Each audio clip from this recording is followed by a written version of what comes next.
Trending na trending ngayon dito sa online itong si OBA. Ano nga ba si OBA at ano ang ginagawa dito? So by the way, I am Rev, dating construction worker, empleyado, and right now, ginagawa ko ng full-time itong si OBA. Pero nag-start ako dito as part-timer. So legit ba ang OBA? Yes, legit. Kaka-celebrate lang po namin last July 5 ng 12-year anniversary na held po ito sa Cebu. And in fact, isa lang po ako sa libo-libong na transform ang buhay dahil kay OBA.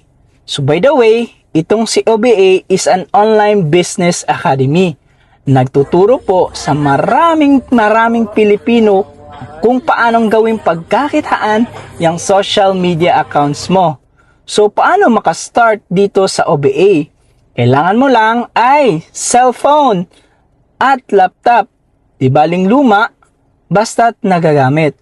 Pangalawa, dapat meron kang stable internet connection. Mapa-data man yan or wifi kasi nga online mo itong gagawin si OBA. Pangatlo, dapat magkameron kang account ID or user ID kasi yan yung magsisilbing LTO mo or license to operate the system of OBA. Diyan mo din mamomonitor yung everyday income na kikitain mo. At syempre, mawe-withdraw na din.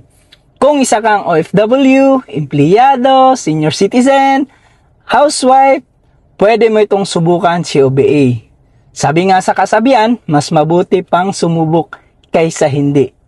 Kaysa naman puro what if na lang. Masasayang yung oras dyan. Para mag-guide kita at maturuan kung paano, you can follow me, like and share this video, mag-message ka lang sa aking My Day or your story para isa ka sa ma-prioritize ko. See you!